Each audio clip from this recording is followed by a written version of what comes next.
গত জানুয়ারিতে যুক্তরাষ্ট্রের ৪৭তম প্রেসিডেন্ট হিসেবে শপথ নেন ডোনাল্ড ট্রাম্প। এর পরপরই বিদেশি কোনো রাষ্ট্রপ্রধানের সাথে বৈঠকের অংশ হিসেবে বেছে নেন ইসরায়েলের প্রধানমন্ত্রী বেনিয়ামিন নেতানিয়াহুকে। গত ৪ ফেব্রুয়ারি হোয়াইট হাউসের ওভাল অফিসে নেতানিয়াহুকে সাথে মধ্যপ্রাচ্যের ভবিষ্যৎ পরিকল্পনা নিয়ে আলোচনায় বসেন ট্রাম্প। সে সময়ে ইরানের সর্বোচ্চ ধর্মীয় নেতা আয়াতুল্লাহ আলী খামেনির কোমর বাঁধতে আবারও সেই পুরনো কৌশলে ফেরেন ট্রাম্প। তার সেই ম্যাক্সিমাম প্রেসার স্ট্র্যাটেজির অংশ হিসেবে ইরানের জ্বালানি তেল রপ্তানির শূন্যের কোটায় নামিয়ে আনতে নিষেধাজ্ঞা জারি করেন নয়া মার্কিন শাসক। ইরান বিশ্বের বিভিন্ন দেশে জ্বালানি তেল রপ্তানি করে অর্জিত অর্থ দিয়ে দেশটির পারমাণবিক কর্মসূচি ও ক্ষেপণাস্ত্র প্রযুক্তি এগিয়ে নিচ্ছে, এমন দাবি ট্রাম্পের। দেশ যাতে মধ্যপ্রাচ্যে যুক্তরাষ্ট্র ও ইসরায়েল সহ পশ্চিমাদের বিরুদ্ধে শক্ত বলয় তৈরি করতে না পারে, সেজন্যই নিষেধাজ্ঞার খেলায় মত্ত ট্রাম্প। তবে আশার বাণী হিসেবে মার্কিন প্রেসিডেন্ট ঘোষণা দেন, ইরান যদি পারমাণবিক ইস্যুতে যুক্তরাষ্ট্রের সাথে সমঝোতায় যায় তাহলে হোয়াইট হাউস নিষেধাজ্ঞা প্রত্যাহার করে নেবে।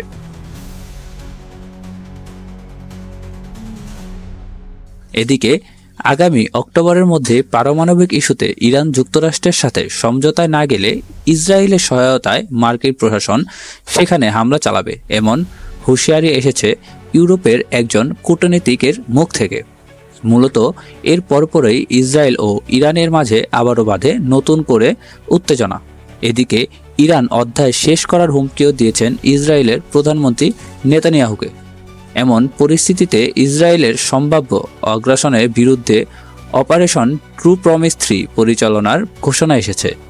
ইরানের সর্বোচ্চ প্রতিরক্ষা বাহিনী ইসলামিক বিপ্লবী গার্ড কর্পস IRGCর জ্যেষ্ঠ কমান্ডারের মুখ থেকে আর হামলায় কৌশল পরিবর্তনের বার্তাও দেন IRGCর প্রধান মেজর জেনারেল হোসেন সালামি। এবার এক ইসরায়েলের সহায়তায় দেশটি দক্ষিণাঞ্চলের অবস্থিত একটি পারমাণবিক কেন্দ্রে হামলার পরিকল্পনা করে তেহরান, কিন্তু ইসরায়েলের গোয়েন্দা বাহিনীগুলোর তথ্যের ভিত্তিতে নেতা নিহত সামরিক বাহিনীর ইরানের সেই পরিকল্পনায় পানি ঢালার ঘোষণা দিয়েছে।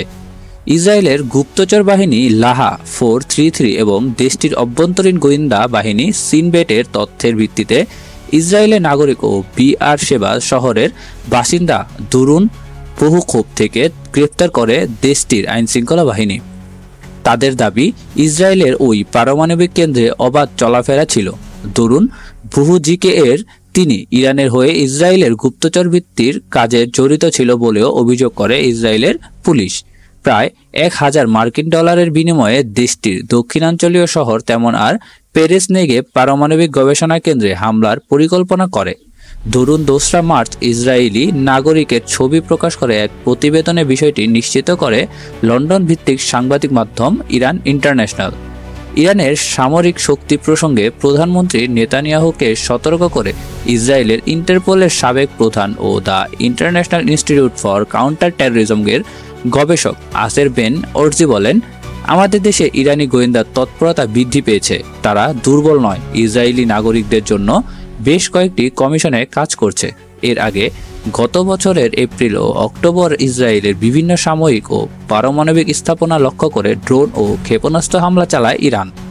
এমনকি দেশটির প্রধানমন্ত্রী নেতানিয়াহুকে ব্যক্তিগত বাসভবন ও রেহাই পায়নি ইরানের হামলা থেকে, যদিও সে সময় নেতানিয়াহু তেল আবিবের ওই বাসভবনে উপস্থিত ছিলেন না, যার কারণে প্রাণে রক্ষা পান তিনি। অন্যদিকে মার্কিন প্রেসিডেন্ট ডোনাল্ড ট্রাম্পের পারমাণবিক ইস্যুতে সমঝোতার প্রস্তাবে সাড়া দেয়নি ইরান।